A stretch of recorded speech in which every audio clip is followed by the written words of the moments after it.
Mick Hill.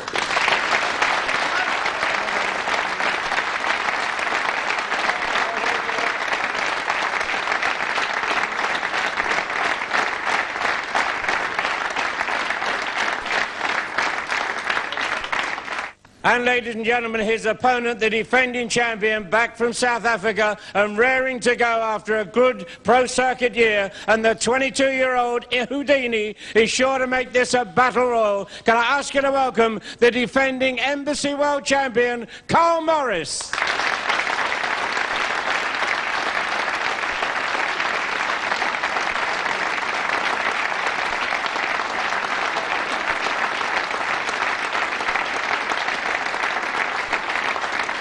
Yes, it's day one here of the 1999 Embassy Whirlpool Championships, and what better way to start than with the defending champion Carl Morris. But what a test for him in this quarterfinal match. 19-year-old Mick Hill, one of the up-and-coming rising young stars here in the world of pool, and a very, very tough match indeed for Carl Morris. Open table. The waters are choppy out in the sea, and which one of these fellows is going to find the going tough here today? No man, as yet, has retained the title that they have won the preceding year in this Embassy World Championship. Carl Morris bidding to become the first, and in so doing make history. 30 seconds. It's an open table for him right now, and the balls are sitting very nicely.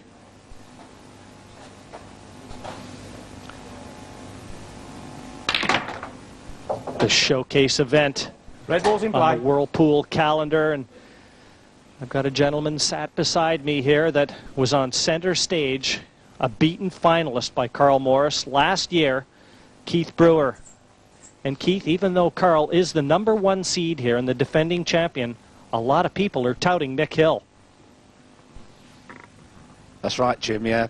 A lot of people don't know Mick yet, but he's been on the circuit a couple of years, and he's probably the hottest talent on show. He's won some big events already. He's won the first UK Tour event this year, and he was also runner-up in the European Championships.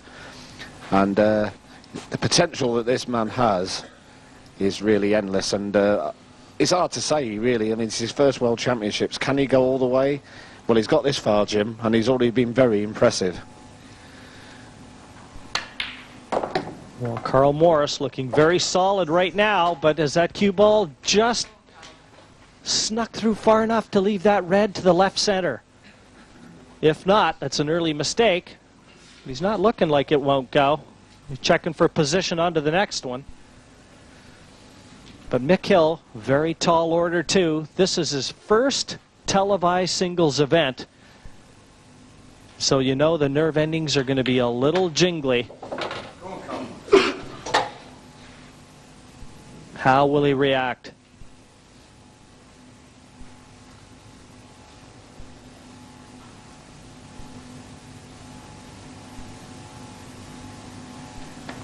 Yes, it is. It's a best of 17 quarterfinal. The first player to reach 9 frames will be through to the semis. And what a start for Carl Morris. When you're defending, a little more pressure. And this is just how you want to get out of the gate.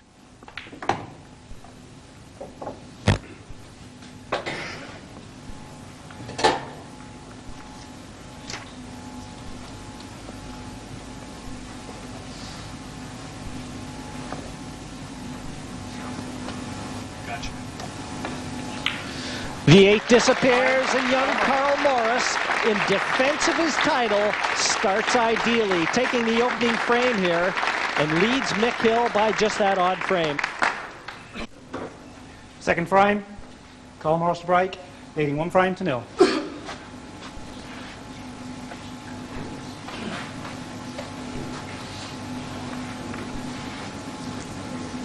And Morris now just gearing up to break off here in frame number 2. An exercise of controlled power Got to keep that cue ball on the table. You've got to try and slot either a red or a yellow into a pocket to maintain your visit.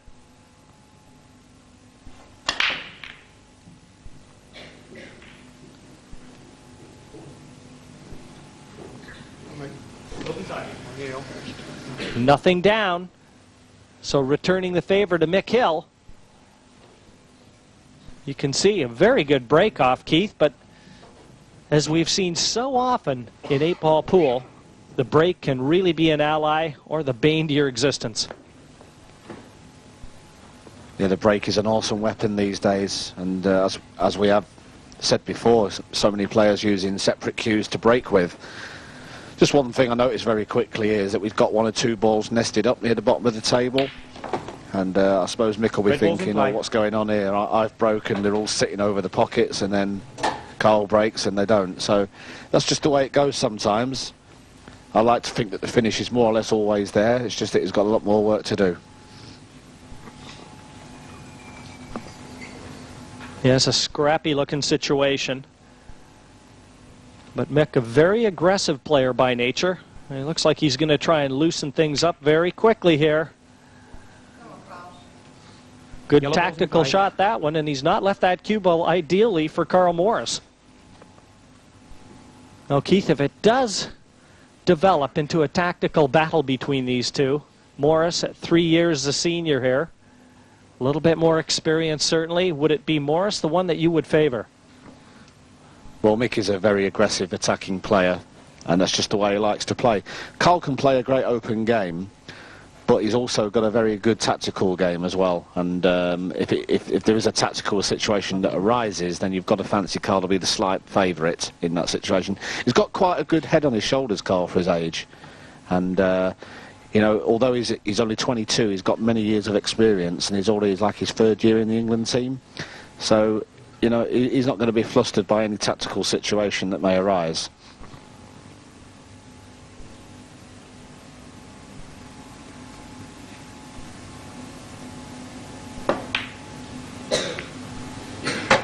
That's a great opening yellow.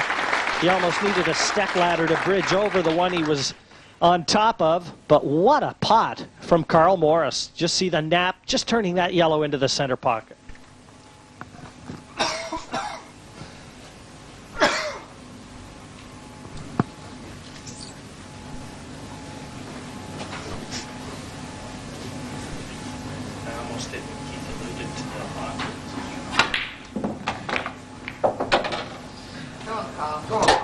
Well, he's going to have to pull another good yellow out here if he wants to continue. That's not position A. I'll tell you what, though, Jim, just looking at this, I mean, Mick Hill played a great shot. He's played a good attacking safety. And Carl's played a fantastic first pot into the middle, but now he's actually developed all the yellows. They're all there. And he's just turned the game around in 2 shots. It's quite unbelievable what he's done. This is the only awkward ball now, is this one that's just stuck on the black. He's just checking to see if it goes. If it does, then he's a great chance to finish the game from here.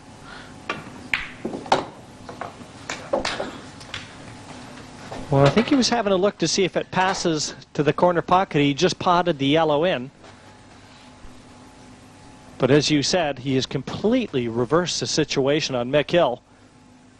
I'm sure Hill thought he would be coming to the table very soon. Instead, he finds himself in his seat, helpless. That's the only position you don't score from. Well, he's played this finish perfect so far. He's developed the yellows into potable positions. 3 balls remain. He's got a nice little angle into the top left. But he is a little uncertain on this yellow next to the black. He's having a good look. I think it's one of these, if you kind of get the right angle on it, it's easy to pot. You don't want to be straight on it because you just might catch the black first. Yes, he does look like he's got the angle in to be able to screw the white back into this area to possibly leave that yellow on. I think he'd like to have his choice.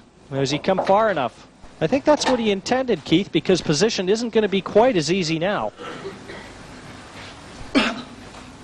Yeah, I'm sure of it, Jim. I'm sure that's what he was trying to do there. He's had a good look at this about 3 times now.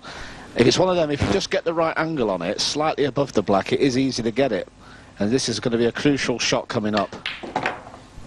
There's always the danger of that red.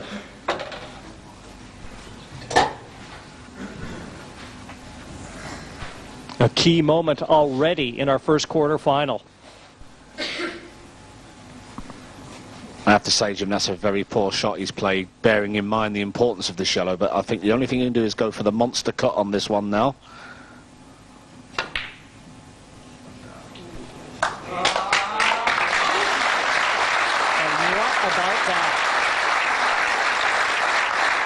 What a shot from Carl Morris. Another look straight into the pocket. Didn't touch a cushion. And just look where that cue ball is finished. This is not the sort of black you want to have to pot to win a frame. A lot of pressure on this one. But after that last yellow, you'd have to fancy him to get it. 30 seconds.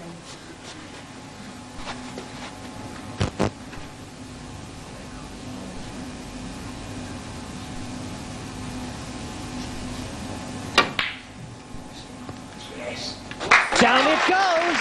Not the conventional path to victory, but what a sequence of shots from Carl Morris. To finish that has to be an arrow through the heart of Mick Hill. He's breaking off here, frame number 3, and already dire straits for him. But that's the order of the day, Keith. Terrific break off and a chance now to glue Carl Morris into his seat.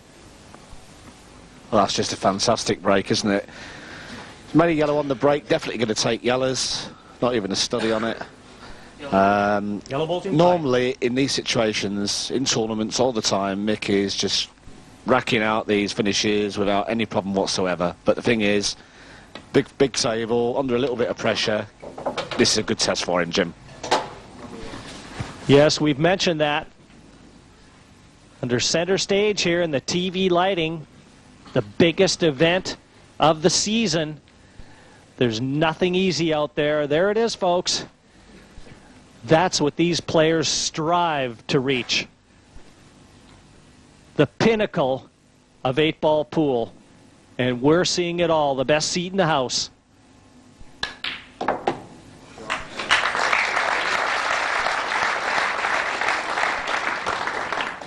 Great pot. He certainly doesn't seem fazed at all by that barrage that Morris has fired at him.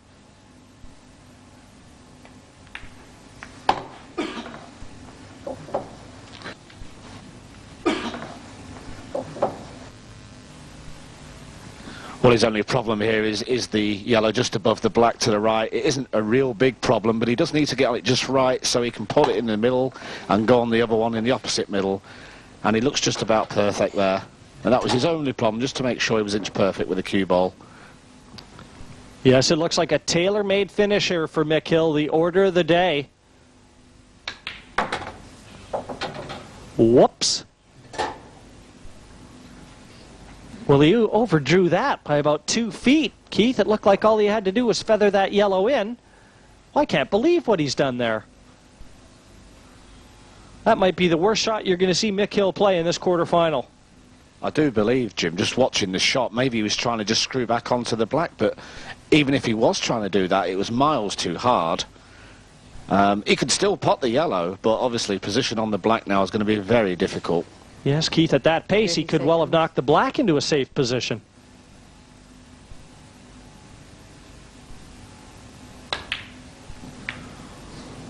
Well, he's fluked the yellow.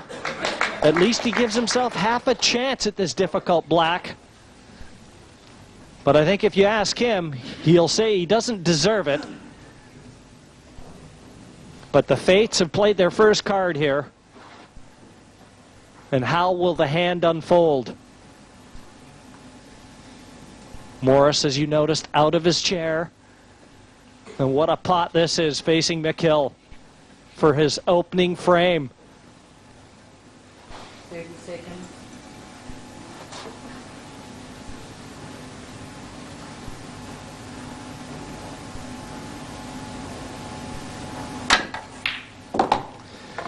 And what a way to leave the table. Carl Morris will be coming in with 2 visits, and Mick Hill has just manufactured a loss from what looked to be a certain victory. Straight into the corner pocket, and he'll be thinking about that one long and hard.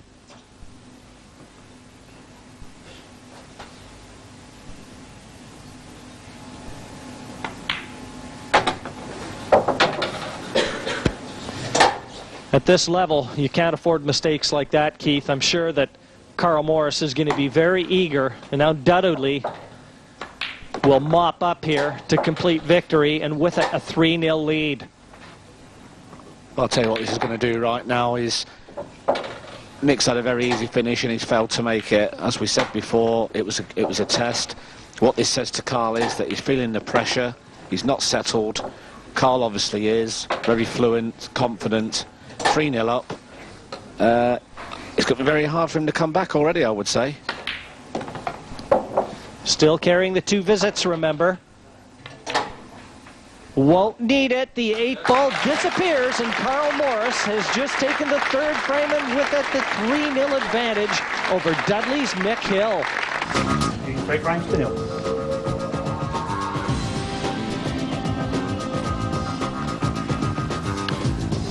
Well, Carl Morris, the #1 seed by virtue of being the reigning champion here. And Mick Hill came into this as the #19 seed in this event. But on current form, as we said earlier, many pundits touted Mick Hill to go through to the semifinals. The worst, in fact, the worst sew-up of this match was given to me at evens. That was the highest that anyone rated Carl Morris's chances. I wonder what they think now. Red ball potted. I do think that Carl realised that a lot of people were fancying Mick to do well. He's a young kid on the block, and it's been so impressive in everything that he's done. But you have to remember one thing, Jim, and that's experience counts for all so much. And we found that in the team event especially. Mick has struggled a little bit. If we look at the rankings, Carl's finished kind of joint top in the round robin stage, and Mick had come bottom out of all the England players. And although he may be a great talent, he's still got a lot to learn in this game. 30 seconds. Well, it's turning out to be a baptism of fire here for him. Carl won't be happy about that. The bottom end of the table, he's just knocked that yellow in front of the red, bottom left. What would have normally been quite simple now has been difficult. There's the problem situation for Morris.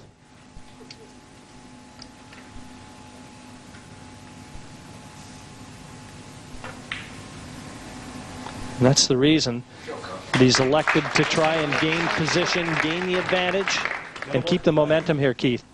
When you're in these situations now, you've got to take the ball by the horns and really, you know, Mick's either got to bring this yellow out or he's got to play a tactical foul.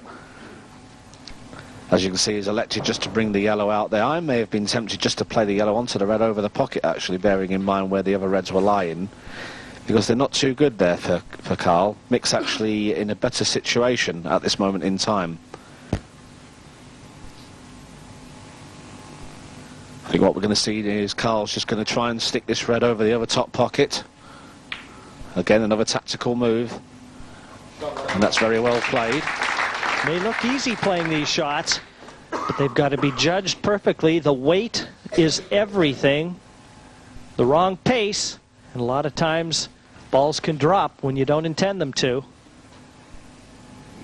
You can see him controlling 2 corner pockets now.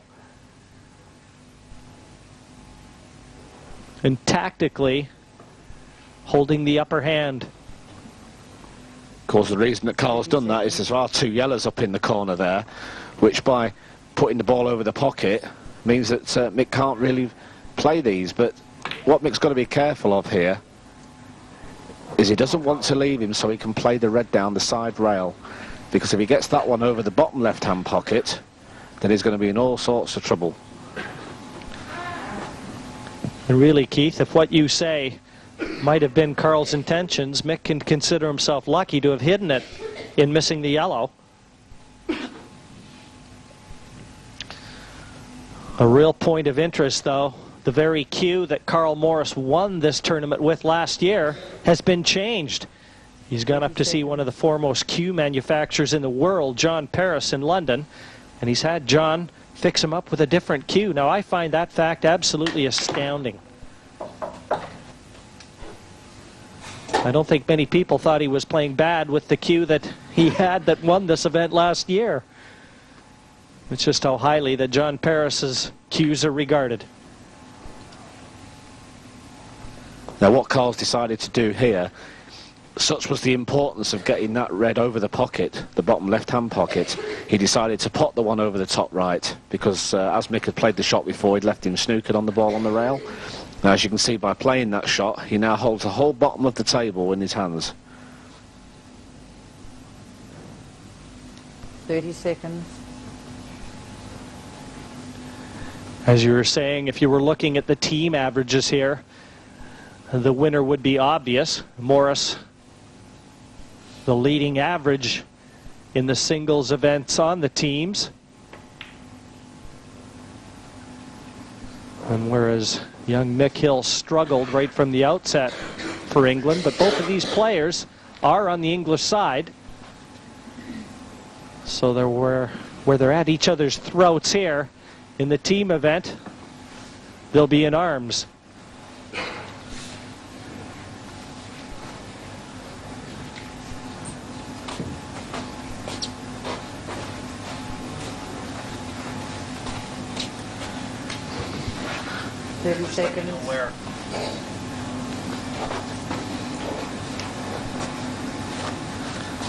Well, Mick's played kind of an in-between shot here, and Carl's only got the one bad red, which is the red in the middle of the bottom rail.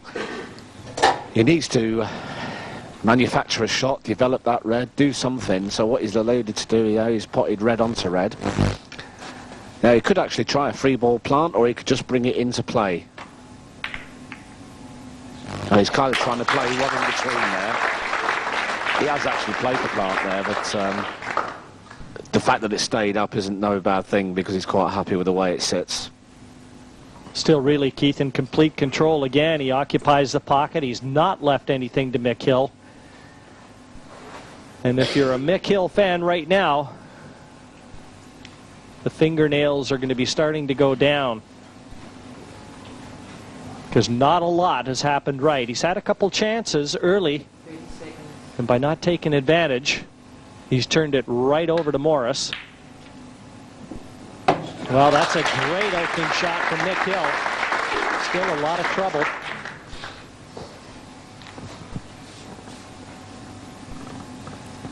Got to get himself out of the tall grass.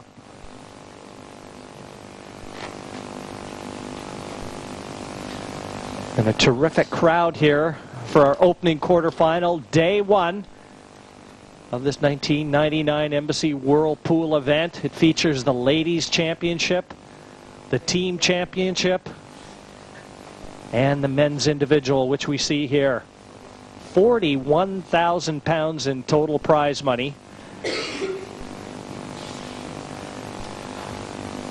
And a point of interest, that's the total age of these two players at the table. 19 for Mick Hill and 22 respectively for Carl Morris.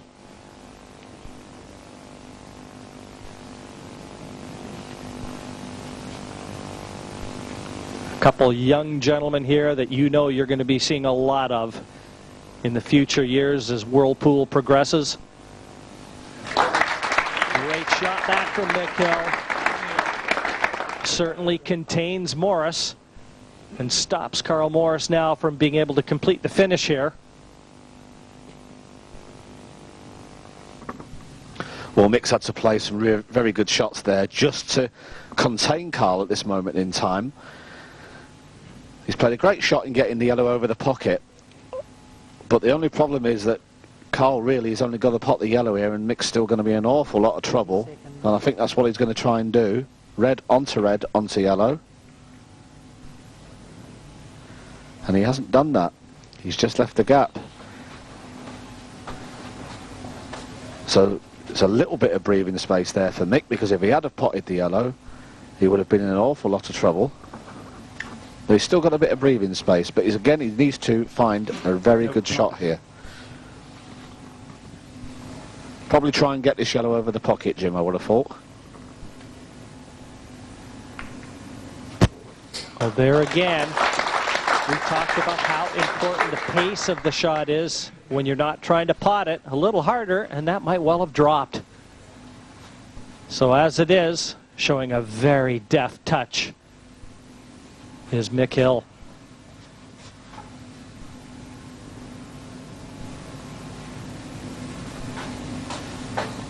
Well, surely he's got to pot the yellow. Yes, he's got to pot the yellow, Jim. Foul. Now, what he was trying to make sure was that he doesn't leave a foul snooker. And the definition of this is he must be able to cut the yellow on the extreme edge, both sides.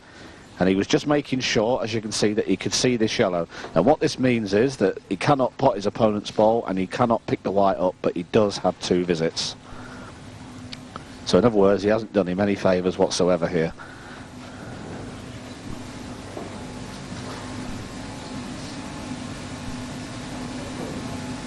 seconds. 2 visits to young Mick, though. Well, had that gone in, he might well have had an outside chance. As it is now, he might find himself in the doghouse. He's going to have to try and find a way to contain Carl Morris again. And Keith, nothing jumping out at me. No, the only thing I can see what he can try and do is just cover this red on the bottom left pocket, and that's what he's going to try and do. Now, he hasn't done himself any favours in playing that shot, but he had no option, absolutely no option whatsoever. And Carl is still in full command of this frame.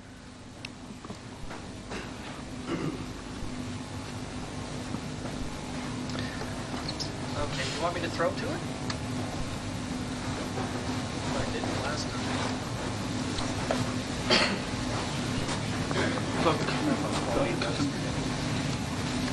30 seconds. Not touching. Quick look by our referee, Marshall Mortar. I'm sure just to see if that red is touching the cushion. It doesn't look like it is from here. Remember, a cushion has to be contacted after cue ball contacts object ball. That's what keeps the shot legal.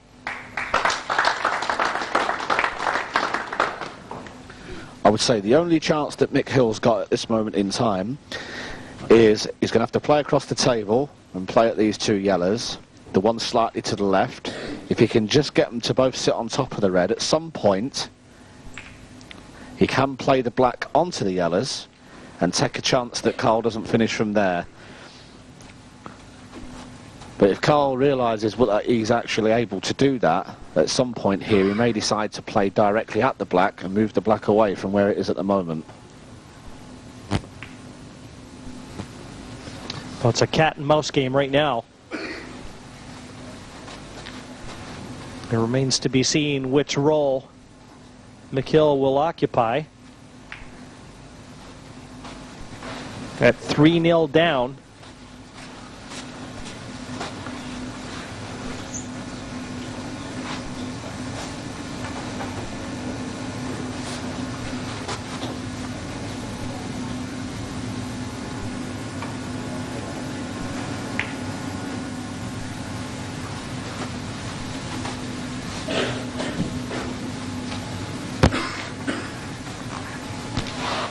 Somewhat of a shock winner in last year's event, Keith. He played brilliantly in the final against you.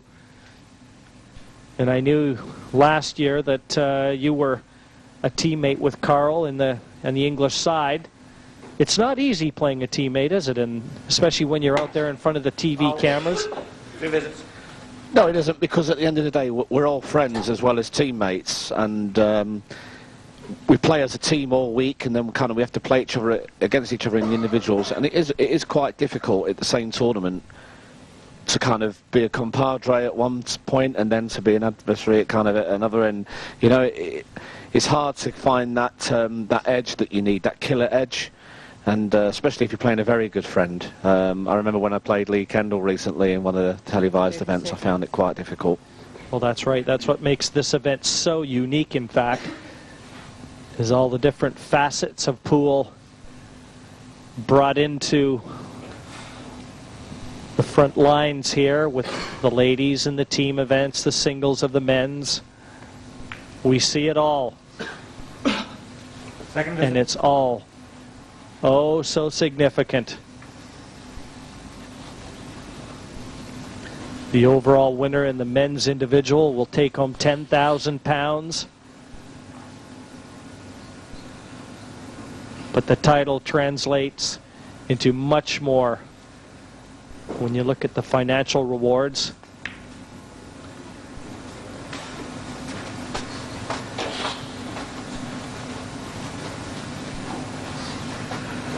Well, Mick's potted one of Carl's reds, not left him on the other one, so Carl's just used his 2 visits to put the remaining red back over the pocket. Now, the only problem from Mick's point of view is he can't pot this last red, and the simple reason for that is he'd leave Carl foul snookered on the remaining one. He could have a free ball with 2 visits and he'd win the game. What Carl was trying to do all the time was to force Mick to play at the 2 yellows, which now he's had to do. It's a situation now where, like I said before, is Mick's only chance is to play probably the black onto the 2 yellows, pot the red over the pocket and leave the black nested on top of the 2 yellows. That's his only real chance. Carl, if he realises that, really should be potting the last red, which he's now decided to do, and try and get this black over one of the corner pockets so that Mick can't develop the black onto the 2 yellows. Well, quite obviously, Keith. Well, 2 visits. I was just about to say that Carl Morris was reading your mind, but he's gone to the opposite corner pocket than I would have thought, and you. And now he's almost given Mick Hill a chance to do exactly what you suggested. Well, I'm very, very surprised, because if he puts the black over the right-hand corner pocket, very close to it, Mick can't do anything. He can't play at the black, because as soon as he makes a foul, Carl will get a foul snooker. Now, by putting the black here, I just cannot understand what he's playing at, because he's actually going to give Mick an outside chance of winning. Very, very surprised at Carl's choice of shot. If he can pot the red and try and get the white here next to the black, if he can kind of try and leave the white cue ball in the right position, he's got kind of an awful lot of trouble. He wants to leave the cue ball right next to the black here so that Carl can't actually develop it out. If he can manage to do that at some point, he's got a great chance.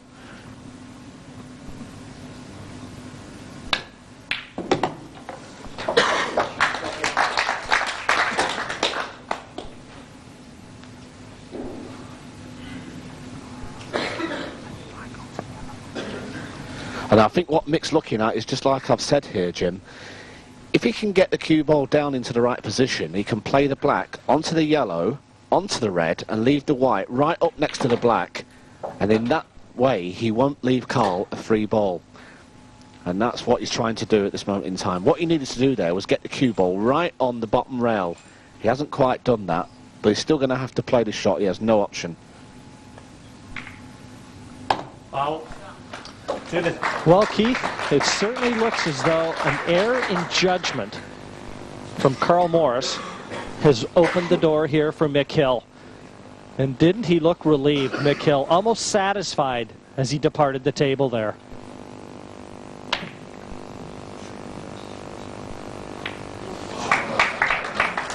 Well, the hand offered.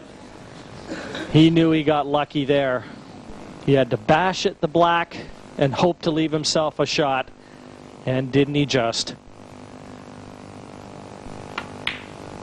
He did it all right, did Mick Hill, but in the end it's Carl Morris who is now enjoying a 4-0 lead. Starting full frame to nil.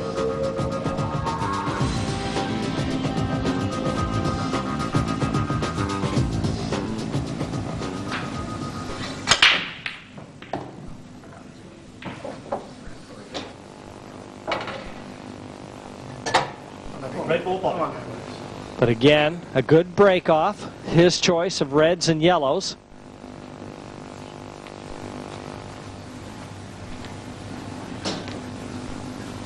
But after Morris left him the chance, he did everything right, Keith, certainly by your book.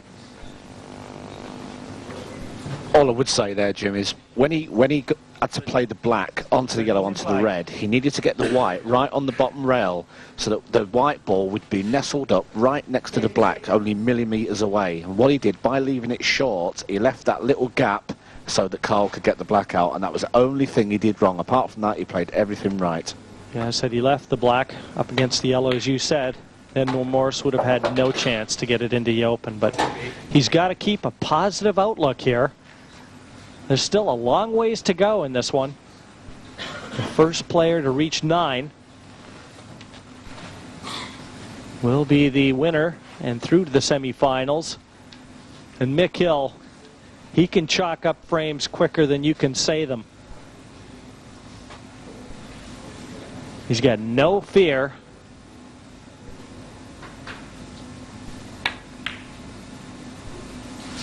But it's just not happening for him. Yellow ball's in play. Not at the moment.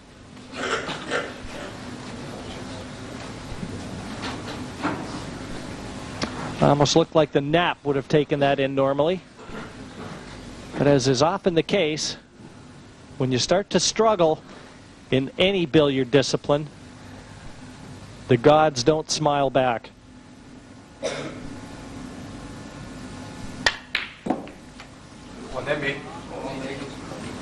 A rare error from Morris.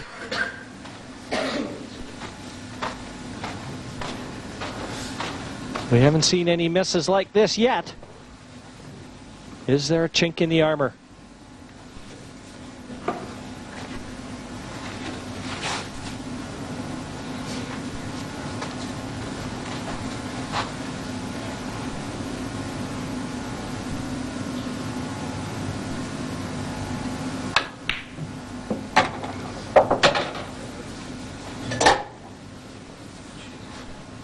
He's got a couple problem areas. Obviously the red, the top of our picture as we look. Certainly he's going to need good position onto this red. And the one the bottom of our picture that he's nearest right now is the other problem ball. Once again, if he can negotiate good position onto these reds, they are available. But it's all about cue ball control. That's right, Jim. I was just going to say exactly the same thing. It's just about cue ball control. That's all it's about. The problem is that with one or two of the reds is they're only available into one pocket, and he has to make sure he's got that white ball on the string, and so far he hasn't demonstrated that. Really, if he can just get one or two finishes under his belt, Jim, I think it'll just give him that little bit of confidence that he's lacking at the moment. And I think Carl's done well because he's put him under pressure. Well, you get that feeling, Keith, that Mick just needs to get that first winning frame under his belt, and he'll be feeling a lot better about proceedings out there. But right now it's proving elusive, to say the least. Now he's going to have to take the red over the bottom left. Good pot here. Both red and cue ball leaving the surface of the table. And this is where it is all about position. From this penultimate red, if you can manufacture a good shot and get onto that last one.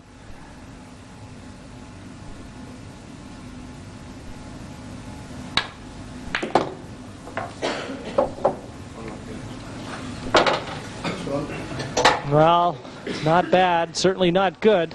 He's got a shot at it, but he's going to have to try and double this into the opposite middle. Another look. Much thicker contact than he intended. I think he was trying to cannon into the yellow or the red and try and leave them on. So here we go, the double for the money.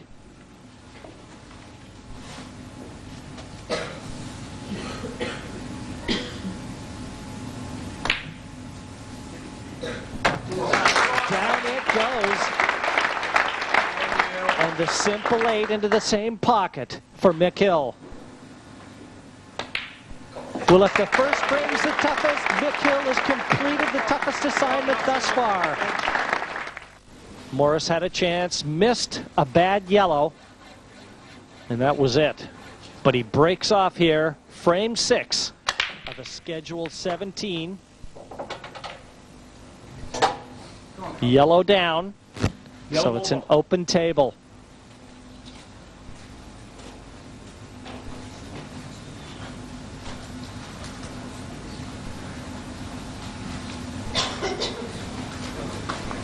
One of the mainstays on the English side.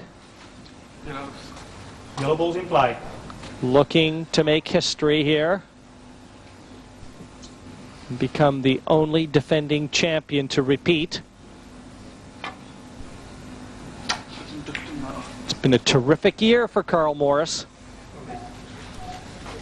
A feeling that he wants to once again relive.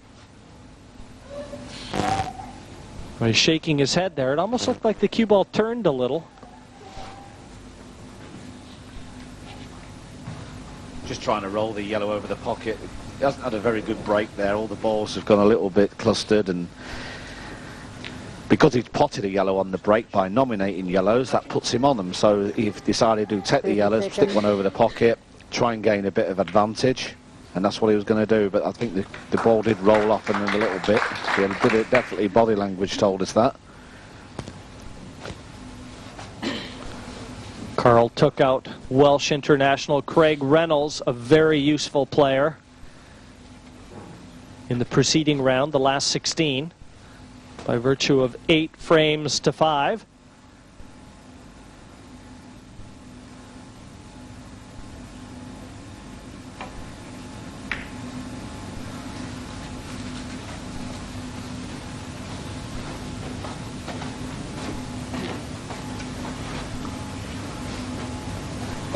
Kind of a 2-in-1 shot there.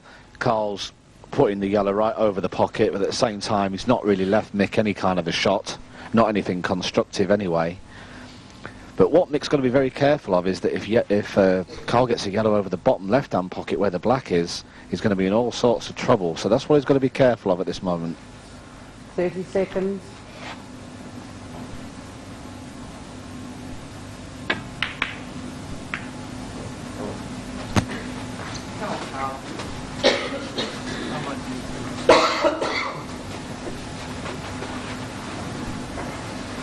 He's a very, very affable young man, is Mick Hill. You see him in the lobby of the hotel, and he's always got a smile on his face. At 19 years of age, the world at his feet on the green baize. 30 seconds.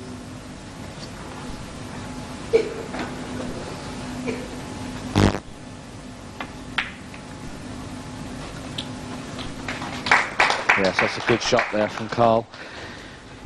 Just removing the red from that side where the pocket is. And now the yellow goes, the black goes. And Mick's got to be very careful, because next time Carl comes to the table, he has got a finish.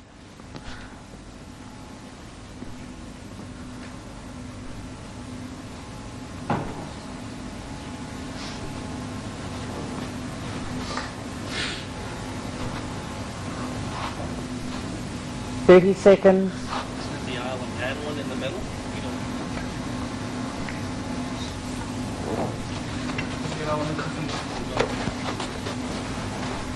No, not on cushion.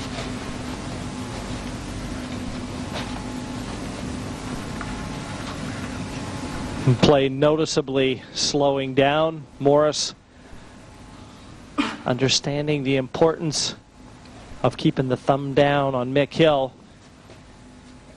He knows how quickly he can rattle the frames in. And that 4-0 lead turned to 4-1 after Hill completing victory in the preceding frame can disappear very quickly.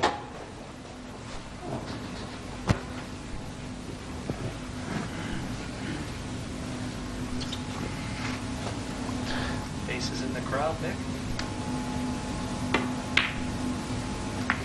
Well, there in Appleton's there.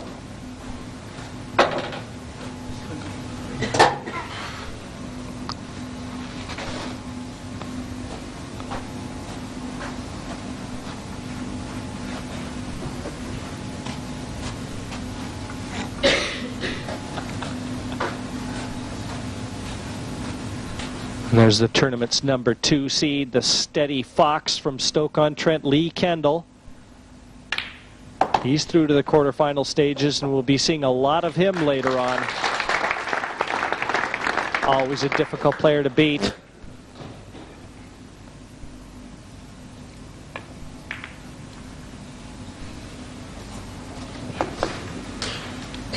Well, he's played to pot that there, and stuck in. He's played a great shot to get on it, actually, because it was a bit awkward to get on there, Jim, and he's done well to get on it. As you can see, if it dropped in, game over. So the way Mick's going to look at it, he comes to the table, yes, he's in a lot of trouble, but it's a chance he should never have had. And sometimes when you get these chances, you know, you're able to come on and think, all right, so I've got to take out a great finish, and sometimes you just manage it. Probably, I would say, a very good tactical shot of some description is going to be needed here if he's going to have any chance.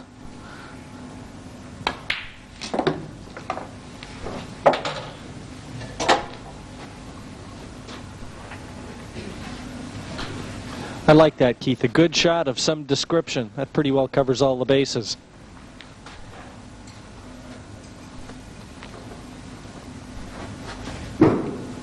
Great pot from Mick Hill. Still a problem. The bottom left, you can see the yellow occupying the corner pocket. Well, that wasn't intended. He tried to pot the red off the yellow. So he's returned the favor once again to Carl Morris with another chance to clear the frame up.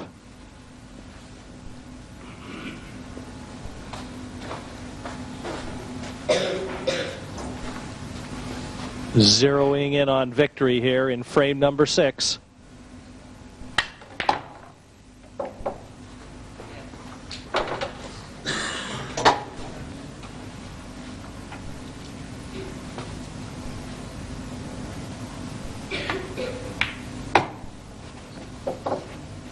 He's just looked the steadier and the more composed of the two so far. And that's the reason he's enjoying what's going to be a 5-1 lead here in scant seconds. And there's confirmation. The scoreline now reads Carl Morris 5, Mick Hill 1 in this, our first quarterfinal of the '99 Embassy World Championships. Well, just as we thought Mick was getting settled, Carl really turned on the pressure, didn't he? What did you think of that?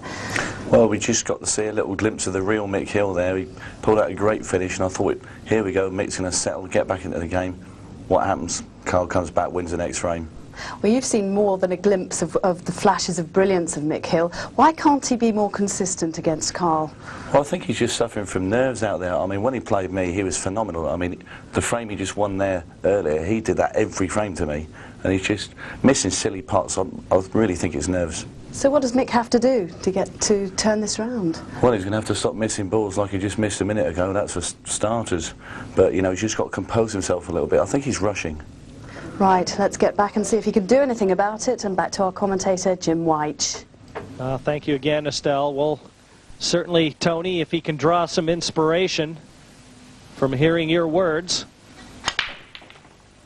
And you won't draw any from that break off. The break has really been friendly to Mick Hill to this point. One visit, open title. But this not an example of how to do it. And the way things are going, very shortly, he's going to need some divine intervention. One 5 behind.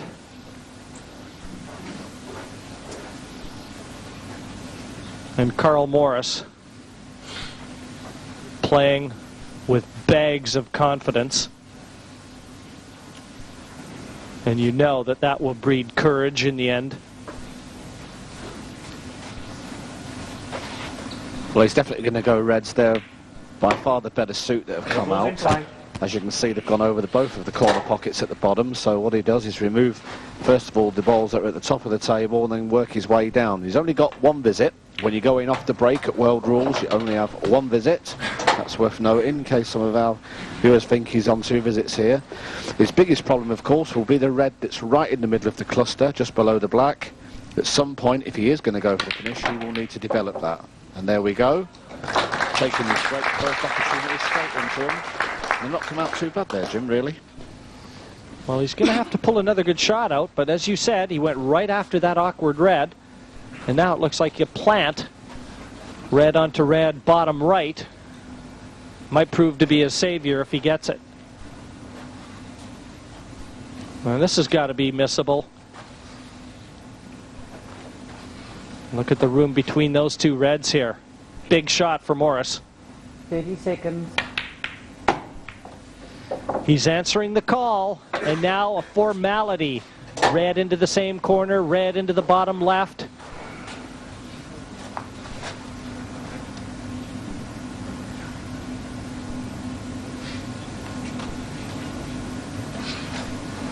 Cue ball's going to be running away slightly from the next red, which will be the one to the bottom left. 30 seconds. Just a quick look. If nothing else, that's just to allow yourself to really focus on the job at hand.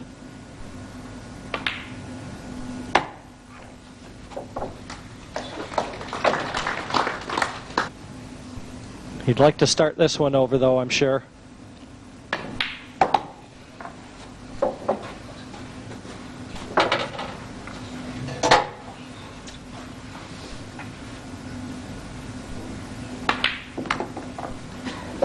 Eight left center.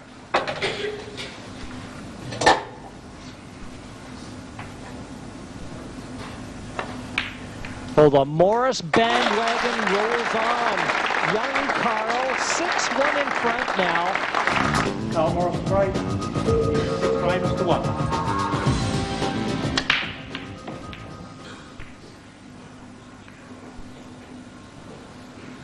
Good time, Big.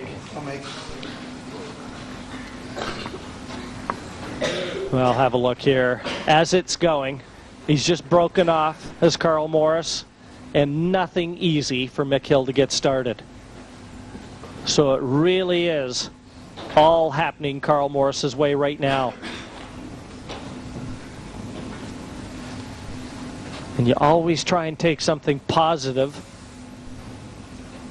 certainly into a mid-interval break, but 30 seconds. difficult to see what Mick Hill is going to be able to take positive out of this so far. Staring a 6-1 deficit right in the face.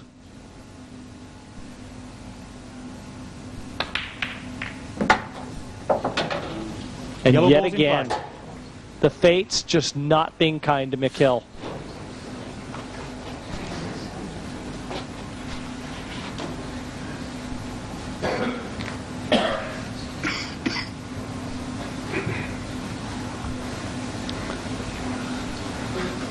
The losing quarterfinalist here will be able to console himself with take-home pay of £1,500. The winner will be assured $2,500 with the place into the semifinals.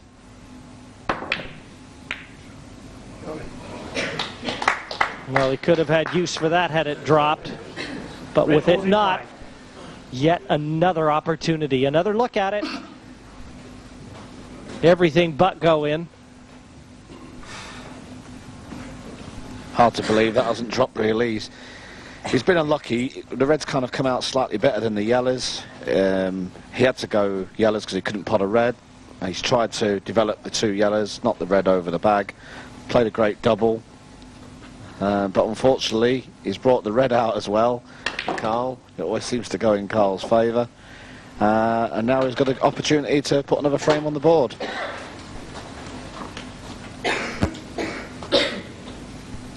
Yes, with the amount of time that Mick Hill's been spending in his chair, Keith, all he'll be looking to do is get his pants pressed when this one's over.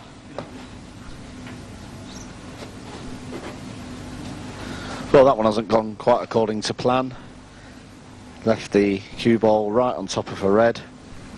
He has got the long pot on. He can pot the red down by the black. Very difficult shot for most players. But it doesn't seem to matter what we ask of this young man. He always seems to find a way out of these situations. That's why we call him Houdini. We've also got a couple of other names for him, but we won't go into that on the air.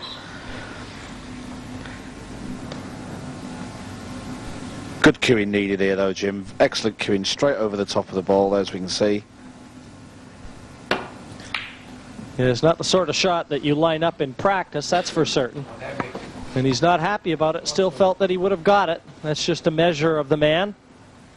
As difficult as that shot was, Morris disgusted with himself at missing it.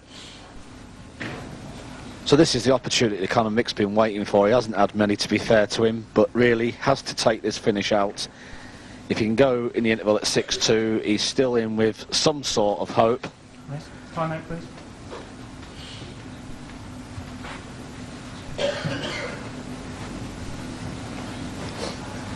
Defeated the number 8 seed Robert Brady 30 in the last 32, and as we've already been told, the basher Tony Holgate fell to Mick Hill in the last 16.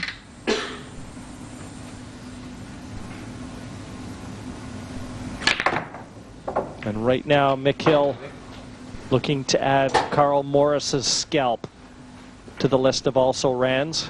But what a tall order for him right now. Not only with the situation immediately facing him, but with an in-form Carl Morris.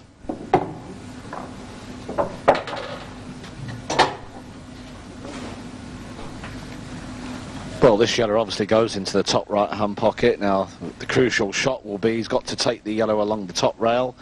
All about getting perfect cue ball control here. Make the shot as easy as possible. And that's perfect, Jim. With the other two yellows just lying in wait. The only problem here is maybe he's a little bit too straight on this ball, which means he'll be cueing off the bolt cushion. Apart from that, he would normally take these out every day. But under this kind of pressure, well, who knows?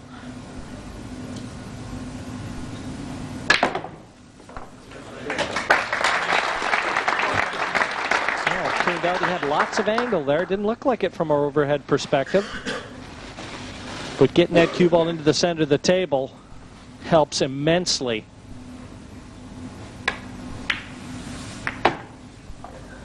And this looks to be a formality.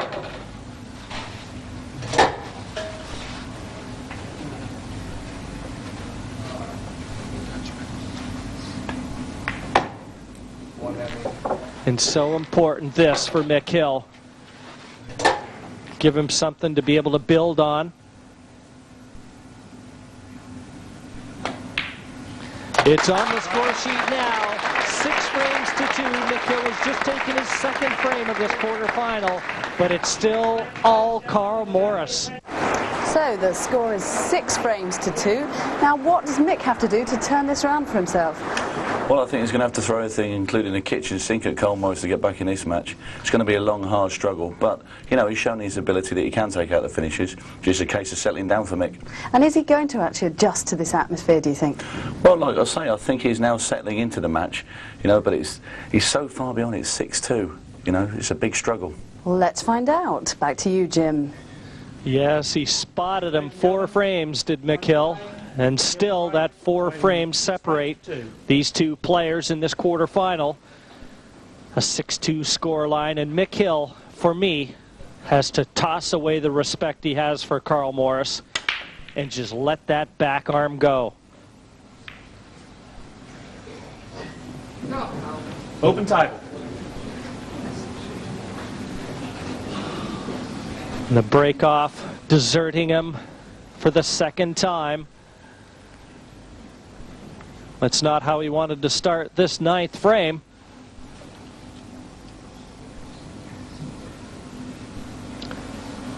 When you're a young, talented player, as Mick Hill is, I think you've got to go out and forget about who you're playing, forget about the score line. Nerves and how they might affect this match early are no longer applicable.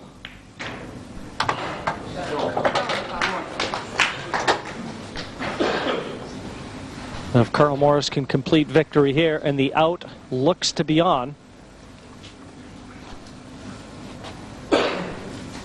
it's going to be a mountain in front of Mick Hill.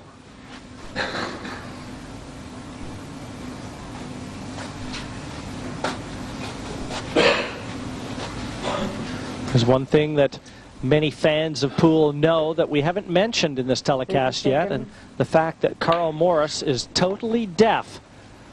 And that can be a real friendly little aspect, certainly, to a young player. A lot of annoying sounds.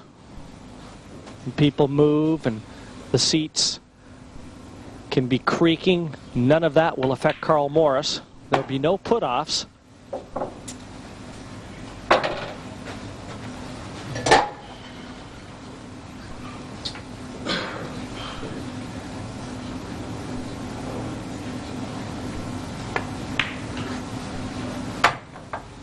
And you'll also notice with Carl Morris that when the referee gives a 30-second warning, he will touch the table. And that will be alerting Morris that 30 seconds have expired. A little more difficult yellow than he would have liked here. Natural position onto the black if he gets it.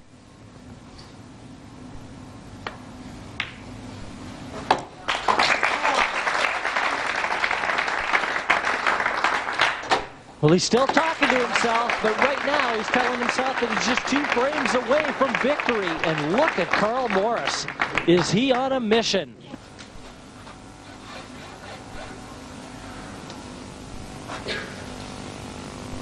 Breaking off frame 10. Carl Morris winding it up here. Red into the center.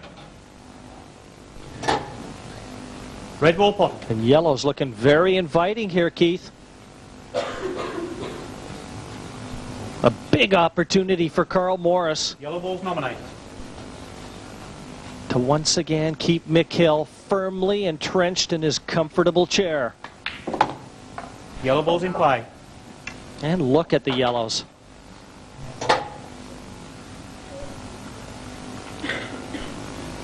The world ranking system bases itself on 3 years worth of performance from this event. The winner will take 8 points into the bank, the runner-up 6. And Carl Morris, if he gets through to the semifinals, will assure himself of a 5-point addition 30 seconds. onto the 11 that he will be holding from 97 and 98.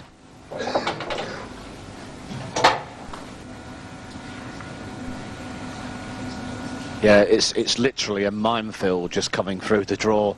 For some players, of course, they play right from the UK qualifiers just to get to this event, and then when they come here, you have to play in the preliminary rounds just to get into the main draw. The main draw plays from 64 down, and of course the top 8 seeds are seeded straight through to the last 32, and they kick off there. So, yes, if you're a seeded player, it is a huge advantage, because it means you're going to literally miss all these young guns that are waiting around, all the other players that are trying to get through, and you're just 2 rounds from the TV, of course.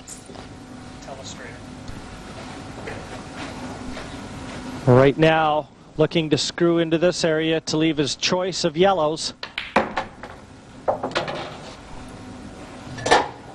That looks spot on.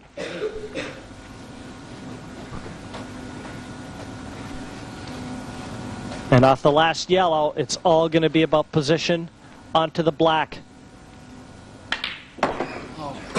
And he's overhit this by some margin. Once again, a very simple shot facing Carl Morris. And just look at how far he screwed that white.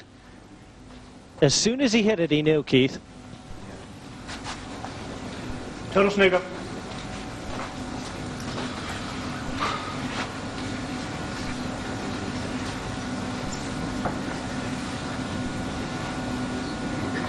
Thirty seconds.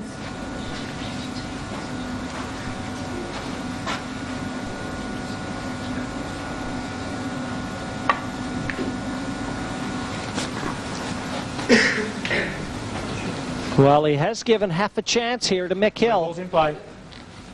And as we've said so many times during this telecast, there's no time like the present for Mick Hill.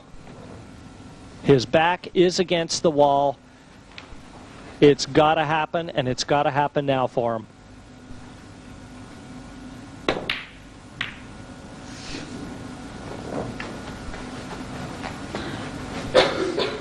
Well, he's decided to play the snooker. There was a couple of ways he could have played the snooker here, but that's not too bad. But his tempting fate, allowing Morris back to the table, and he didn't have to. The only problem here, Jim, is that there is a gap between the yellow and the rail, and the reds will pass. So Carl, knowing this, can't just play a tactical foul. He's electing to play out of the snooker.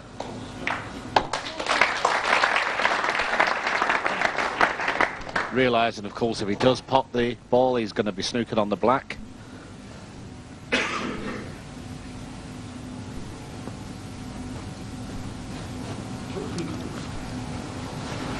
And one more card trick up his sleeve. Well, after some of the shots he played in last year's final, Jim, I'm not even going to try and call this one. Well, quite possibly that's what Mick Hill was trying to do, extract the foul and leave himself with 2 visits, and by so doing, alleviating a little bit of the pressure. Morris failing to contact the 8 there and shaking his head. He knows he's let a golden opportunity slide by.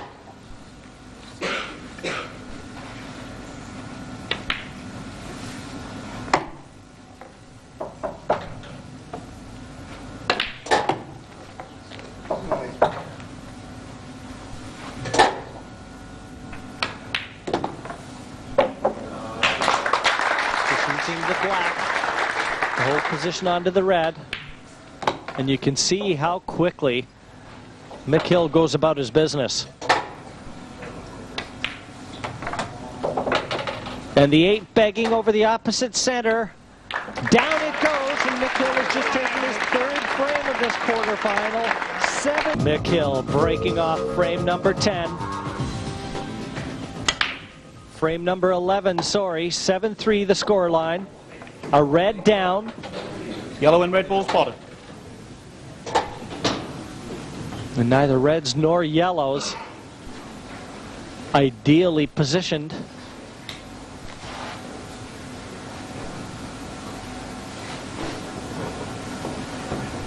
The easier starter would be the reds here, but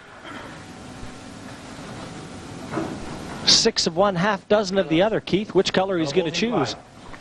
Well, it's amazing, you know, when things aren't quite going your way, you've got all these little clusters to deal with. There's about 3 little clusters all around the table, so no matter what colour he takes, it's not going to be easy.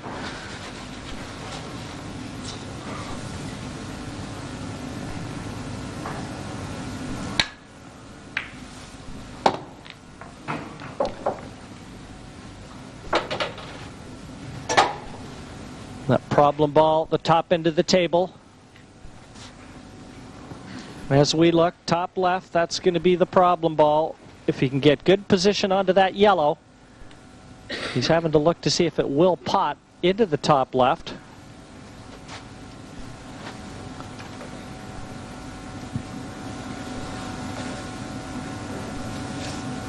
It doesn't look like it's on from here. That cue ball has to be a little closer, the left side of the table, and a little closer to the yellow would help too. 2 visits. Has he feathered the white?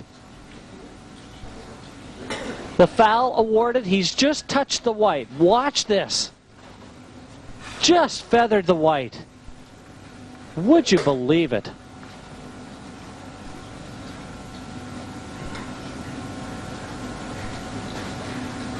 It just hasn't been Mick Hill's day. Red balls. And with 2 visits, just looking at these reds, Jim, they all go. He's got 1 or 2 of the reds only go into 1 pocket, but he's in perfect position. He takes this one up the rail first. That was the big opener. He needed that. Affords him the opportunity now to remove the awkward red next to the yellow. This is a great opportunity here, Jim, because He has got one or two awkward ones, but carrying the 2 visits, he can afford now to just have a go at this. If he falls just in amongst the black and the other yellows here and falls on these reds, yes, they all go. It looks like he's got a nice angle to carry through and get onto the other awkward red off this. And look at that.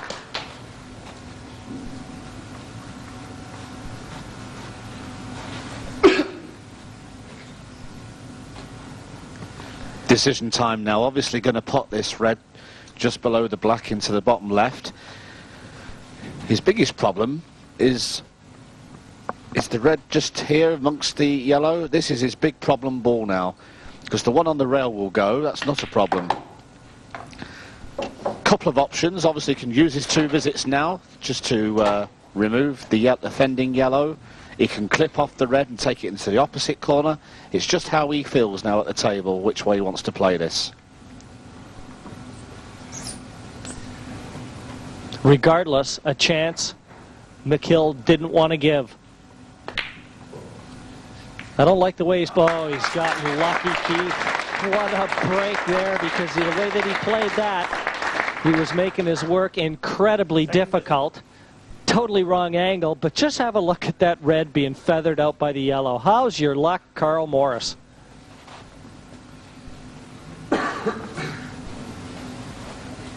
That's advanced. Well, if he's played that, I'm a Dutchman, because there's no way. He's just played to get on this, and he was going to take the ball up the rail last shot, and he's made a right hash of the shot and got lucky, just like you say. Well, he's going to have to get lucky again. Going to have to swerve that cue ball slightly around the yellow. I'm not sure if he's going to get over the finish line or he's going to get pushed over the finish line. Very difficult to judge these. Beautifully negotiated. A difficult black into the opposite center, with all the pressure of knowing you'll be just 1 hurdle away from winning the match. Down it goes. Carl Morris is just that. He's on 8 and requires just 1 more for a berth in the semifinals. 4th frame, Carl Morris to break, leading 8 frames to 3.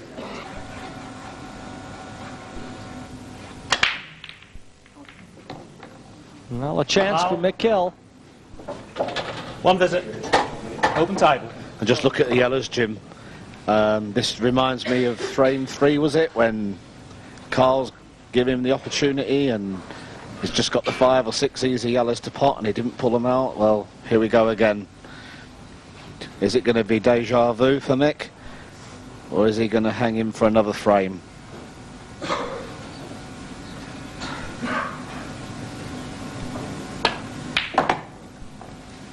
Yellow ball's in play. The man of the moment from Dudley, 19-year-old McHill. On the brink of elimination.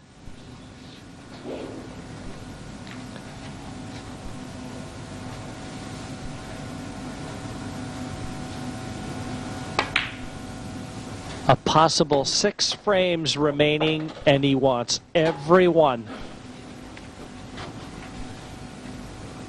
The way these 4 yellows are situated now, there isn't really a lot to do, Jim. They are pretty basic. It's just that you must be feeling it a little bit. Especially after the last frame, touching the cue ball with your cue, you know, it's such an elementary basic mistake that we never do. It may be 1 in 100 frame thing, and he goes and does it at this stage at the World Championships.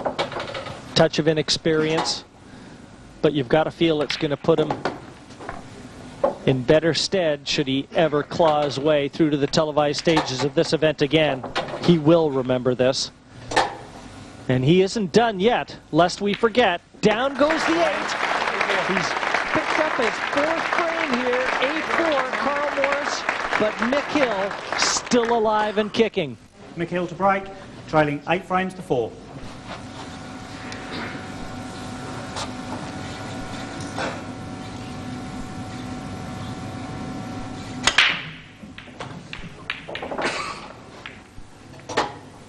And Hill, a ball off the break. And a chance. Once again, yellows looking beautifully placed for him. And he can still offer a smile, Keith.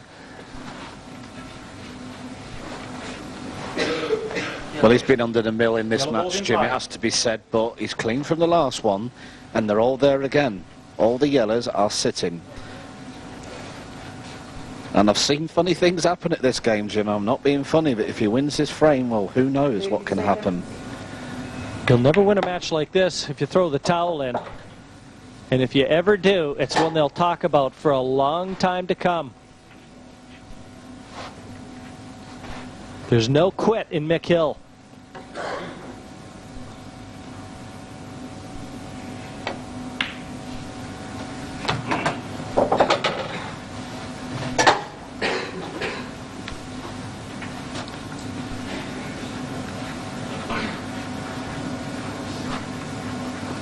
How elusive is the last frame going to be for Morris? And how difficult is Mick Hill going to make that victory? He's made this finish a little bit harder than what he needed to. I mean, even from the very first yellow he's potted, he was slightly out of position. That ball that he's just potted, he needs to leave a little angle on that. He could have come down for the 3 yellows. But now he's got to play the long shot, and he's got to get perfect position. And that looks pretty good to me. All about judgment here.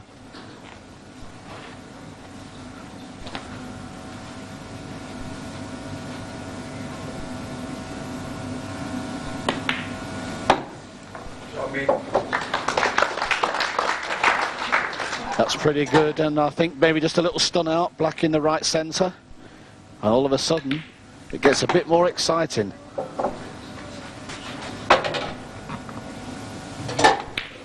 And Mick Hill puts a 2-frame win together in a row for the first time in his quarterfinal.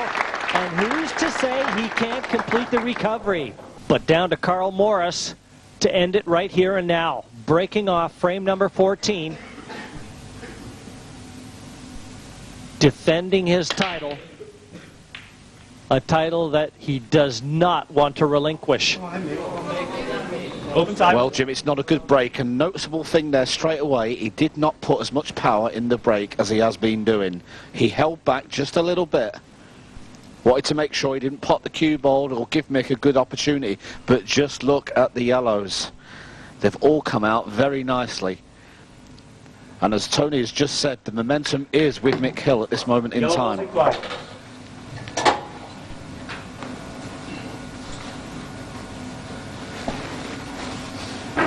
It's all about forgetting those earlier hiccups at 8-5. If you turn a couple of those frames around, it's anybody's match.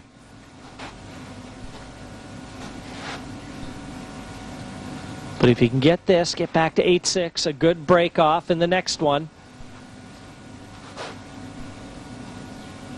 30 seconds.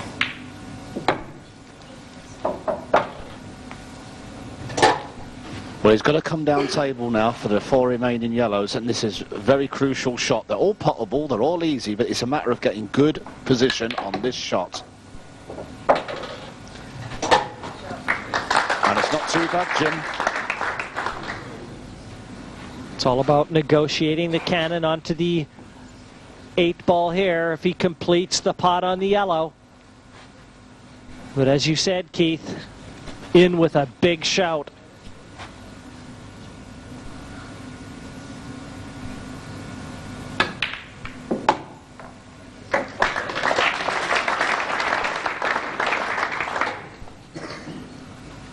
Well, he's had to take a little chance there. He come a little bit far with the cue ball, and he's had to cannon into the black, and he's come out absolutely perfect.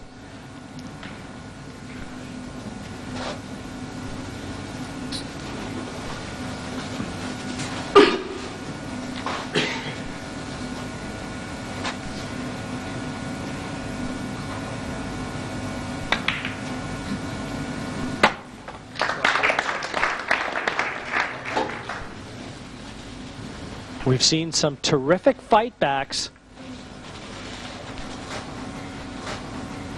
If he can keep this one going, the biggest tournament of the season,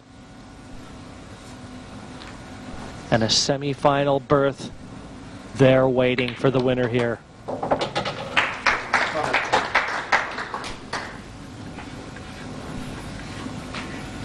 Well, things are a little edgier for the senior Morris, Carl's dad. I wonder if he sees things slipping away a little from his son here. Well, I'm not sure Mick was trying to get on this ball dead straight or leave the angle to come back round and take the black in the centre pocket. As you can see, he's just off straight, and that's probably the most awkward he could have finished. So here we go, big shot coming up.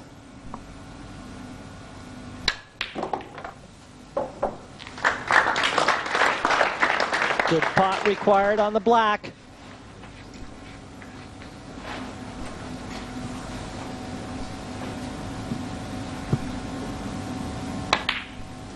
Three on the spin for Mick Hill. He's pulled back. 8 frames to 6. Needs a good break off here.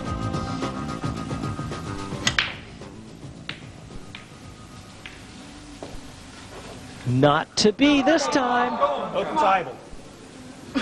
All reds and yellows remain, and reds looking to be the color of choice as we again see the form exhibited by Mick Hill in failing to complete a successful break. Well, both sets have come out very well, but the reds, well, what can we say? But Carl must be feeling it here because he's been sat in his chair for 3 frames. He must be thinking the worst. If Mick had broken cleared here, well, who only knows what could have happened. But surely Carl must be thinking this is his chance now, needing just 1 frame to go through to the semi-final. This is his big opportunity. And that one wipes its feet as well. I think he's feeling it, Jim. He's got him under a little bit of pressure now. At some stage, the red on the right-hand side of the table has to be negotiated.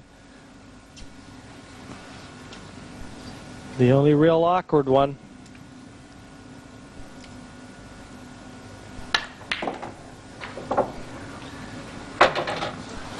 He's got the red left center still on.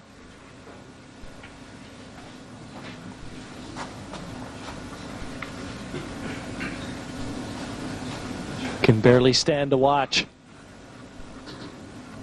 Sometimes, it must be said, a lot more difficult when the cue's not in your hand.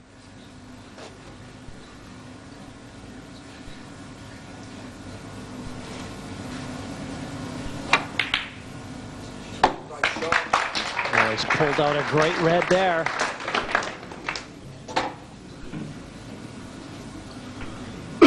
Snick that one into the corner pocket. And still maintaining position on the remaining reds.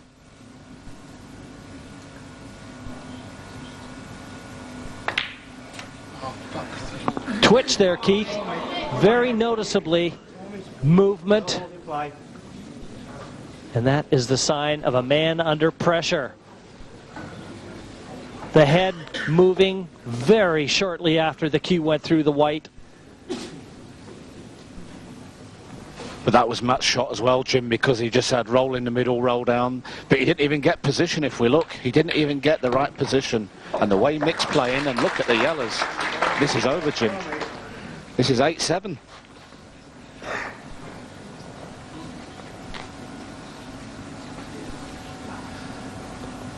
Well, our first quarterfinal always promised to be a difficult one to try and pick a winner.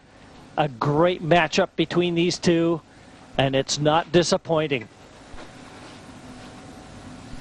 8-7, very much on the cards.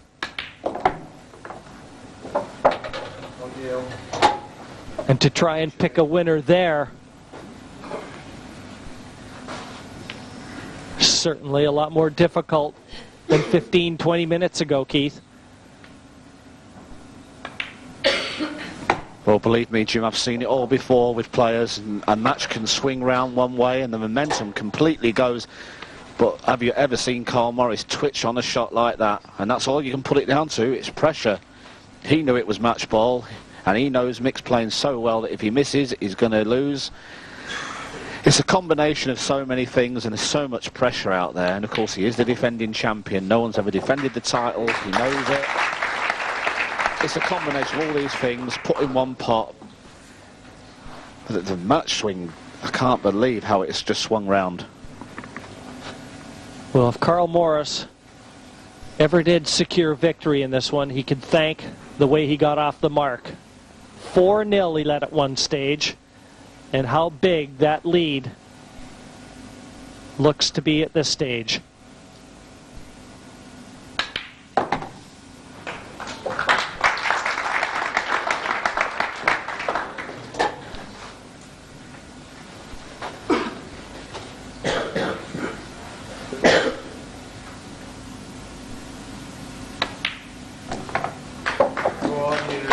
Nicely onto the 8 to the center.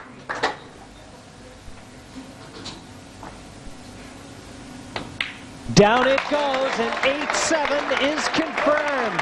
Mick Hill, 4 in a row.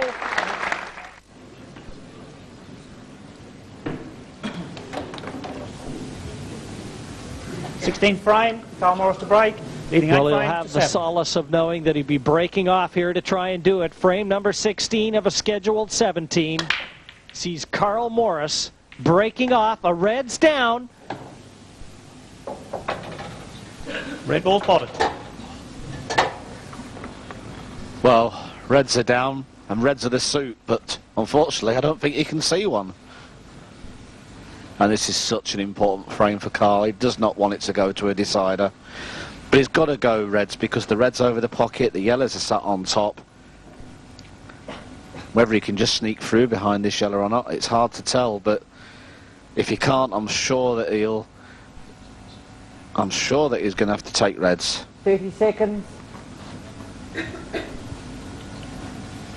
Can he still nominate reds here, Keith, and shoot a yellow? Red ball's in play. Well, what he can do, he can nominate reds. If he hits a yellow, of course, it's a deliberate foul because his opponent is on yellows. With him potting a red on the break, he is on reds. And that's what he's done. 2 visits. There was a little gap there, Jim, you see, and what he's done, he's just put the yellow on top of the red. The red's now right over the pocket. All the other reds are in the open, so Mick's in a lot of trouble, even though he has got the 2 visits.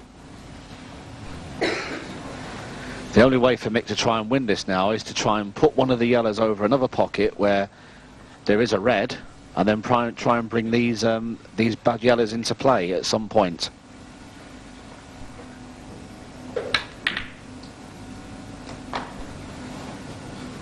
Well, a little bit surprised at that one, because what he's decided to do is bring his one bad ball into play. But he's got so many bad yellows up there, I thought maybe he'd wait a little longer, but he's kind of, he's obviously feeling very good, Jim, and he's took the ball by the horns there, hasn't he? Well, this is the way he plays. When opportunity knocks, Mick Hill goes straight for the door.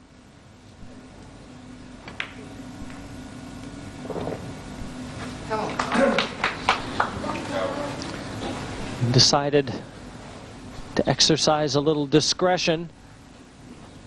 He's developed the one awkward yellow, but the other one top left still presented a major problem.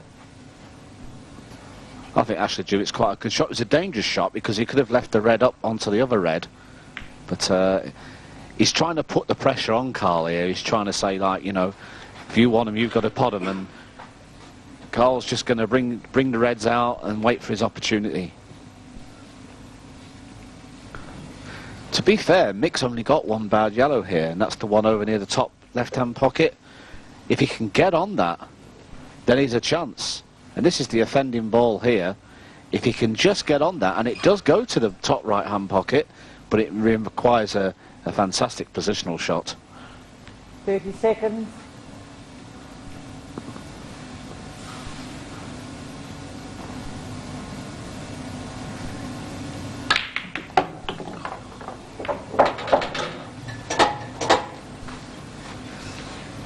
Foul. 2 visits. Quickly had a glance. That's not what was intended, but it's not an easy path here.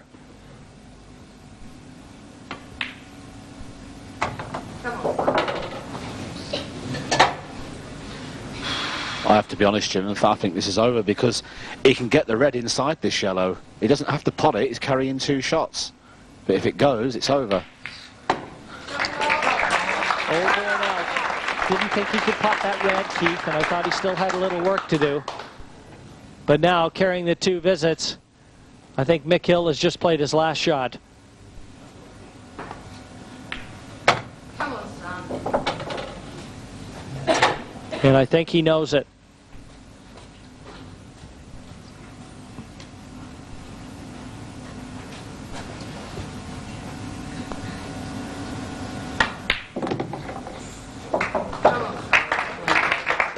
Still carrying 2 visits, remember, so he doesn't need it with this shot. Gotta believe he's still going to be trying to pot it here, though. Down it goes. There were a few anxious moments for Carl Morris, but in the end, the reigning champion is still on course to make history and win this event for the 2nd year running. So Carl Morris finally through there, snuffing out that bit of revival at the end there by Mick Hill. You were impressed with his performance in the end, weren't you? It was a tremendous fight back by Mick. He did leave it a little late, but what a tremendous player he is when he gets going. But Carl Morris, you never write him off. He's a true champion. Played some great shots there to win the game. Thanks for that, Tony. Well, let's take a look now at the quarter-final lineup as it stands. So Carl Morris has beaten Mick Hill 9-7, and the next quarter-final match to see here on